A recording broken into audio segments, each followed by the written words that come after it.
एक बहुत ही भोला भाला सा आलसी लड़का था। वह कोई काम नहीं करना चाहता था, बस खाना खाता, घूमता और सोते रहता था।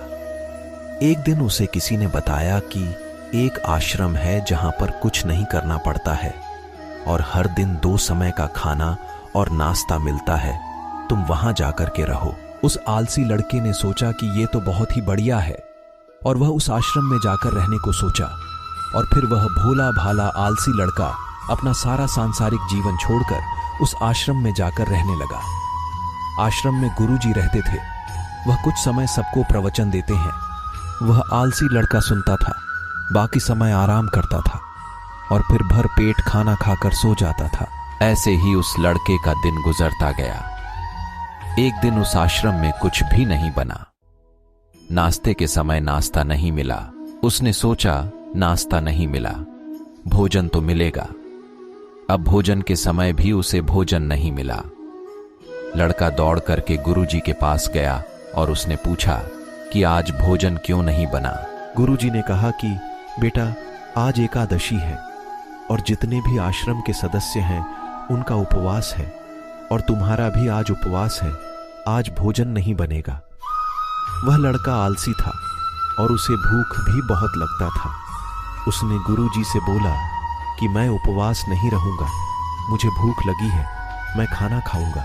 गुरुजी ने बोला ठीक है, जाओ भंडारे में से सामान लेकर के आओ और आश्रम में नहीं, बाहर ले जाकर के बना लो। लेकिन याद रखना, भोजन बनाने के बाद सबसे पहला भोग भगवान को लगाना और फिर तुम प्रसाद पाना। वह लड़का बोला ठीक है और फिर अनाज लेकर नदी की ओर पहुंचा। भोजन पकाने लगा, तैयार हुआ। उसके बाद कहने लगा कि भगवान श्री राम आइए, पधारिए, भोग लगाइए। अब जब उसे लगा कि भगवान तो आ नहीं रहे हैं तो फिर कहने लगा कि मुझे मालूम है आपको तो अच्छा खाने की आदत है, मैं बना नहीं पाया और मुझे अच्छा भोजन बनाने भी नहीं आता, लेकिन जो भी रूखा सूखा बना है आकर खा लीजिए। भगवान श्री राम उसकी सरलता पर बहुत ही प्रसन्न हुए और उस लड़के को दर्शन दे दिए। उसने देखा कि भगवान श्री राम आए हुए हैं और उनके साथ में माता सीता भी आई हुई है। लेकिन लड़के ने सिर्फ 2 लोगों के लिए ही भोजन बनाया था, एक अपने लिए और दूसरा भगवान के लिए। और अब क्योंकि भगवान के साथ माता सीता भी आई हुई थी तो उसने उस भोजन को माता सीता और भगवान के सामने ग्रहण करने के लिए रख दिया। भगवान श्री राम और माता सीता ने भोजन किया और उसके बाद जब वह जाने लगे तो ये भोला सा आलसी सा लड़का बोला कि प्रभु, आप आए, दर्शन दिए, बहुत अच्छा लगा, मुझे खाने को कुछ नहीं मिला, लेकिन कोई बात नहीं, लेकिन आपसे एक विनती है कि अगली बार जब आप आएंगे तो कितने लोग आएंगे ये बता दीजिए, ताकि मैं उतने लोगों के लिए भोजन बनाकर रखा रहूं। भगवान श्री राम मन ही मन मुस्कुराए और फिर अंतर्ध्यान हो गए। लड़का आश्रम गया, दिन बीतता गया और फिर एकादशी का दिन आया और इस बार उसने 3-4 लोगों के लिए अनाज लेकर के खाना बनाने के लिए नदी के किनारे पहुंचा और उसने बड़े प्रसन्नता से भोजन बनाया और इंतजार करने लगा कि प्रभु आइए और भोग लगाइए। इस बार लड़का देखता है कि भगवान श्री राम पूरा राम दरबार लेकर के आए हैं, जैसे माता सीता, लक्ष्मण, भरत, हनुमान जी और सभी लोग आए हैं। लड़के ने 3 से 4 लोगों का भोजन बनाया था और इस बार भी भोजन कम पड़ गया। लड़के ने निराश होकर भोजन को प्रभु के आगे रख दिया। उन्होंने भोजन किया और फिर चले गए और इस बार भी लड़का फिर से भूखा रह गया। अब लड़का फिर आश्रम गया। दिन बीतता गया और फिर एकादशी का दिन आया और इस बार गुरुजी से कहने लगा कि गुरुजी, मुझे इस बार थोड़ा ज्यादा अनाज चाहिए। गुरुजी सोचने लगे कि यह इतना सारा अनाज का करता क्या है, कहीं इसे बेचता तो नहीं है। फिर उन्होंने कहा कि ठीक है, भूख से परेशान रहता है। लड़के ने कहा कि नहीं गुरुजी, मैं भूख से परेशान नहीं रहता हूँ, प्रभु के साथ बहुत लोग आते हैं, उनको भी तो भोजन करना पड़ता है। गुरुजी को लगा कि लड़का पागल हो गया है, लेकिन गुरुजी ने सोचा कि चलो एक बार चलकर देखते ही कि लड़का इस अनाज का करता क्या है।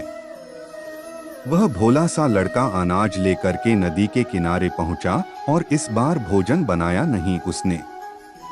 सोचा कि प्रभु हर बार ज्यादा लोगों को लेकर के आते हैं, इस बार वह जितने भी आएंगे खुद बना करके भोग लगा लेंगे और फिर प्रेम से प्रभु को बुलाने लगा। गुरुजी ये सब छुपकर देख रहे थे कि ये भोजन तो बनाया नहीं और प्रभु को बुला रहा है।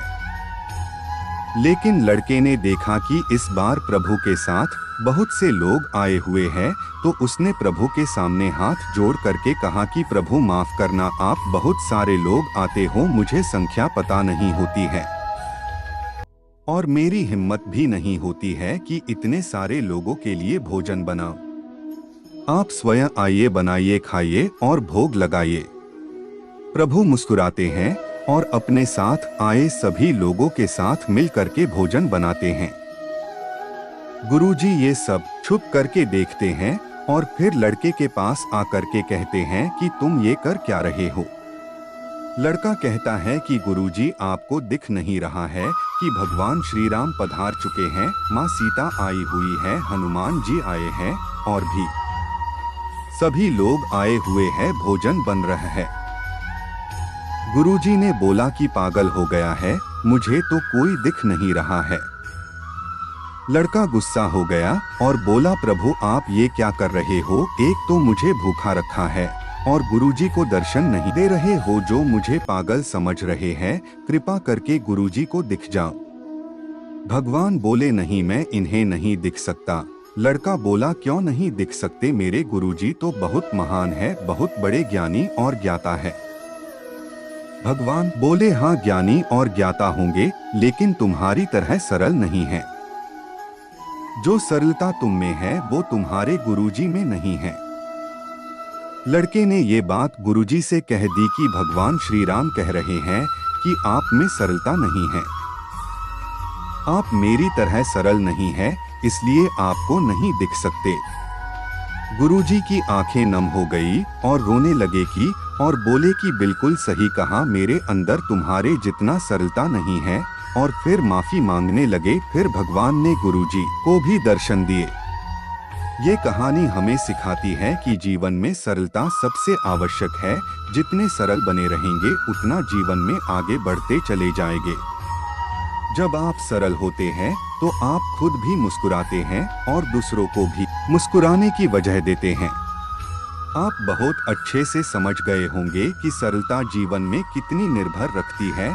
अगर आपको श्री राम से जुड़ी यह मोटिवेशन कहानी अच्छी लगी है तो लाइक और शेयर करें। मित्रों कमेंट में लिखें कि आपको कैसी मोटिवेशन कहानी चाहिए ताकि मुझे पता चले। दोस्तों वीडियो वॉच करने के लिए धन्यवाद। अब मिलते हैं अगली वीडियो में। जय श्री राम।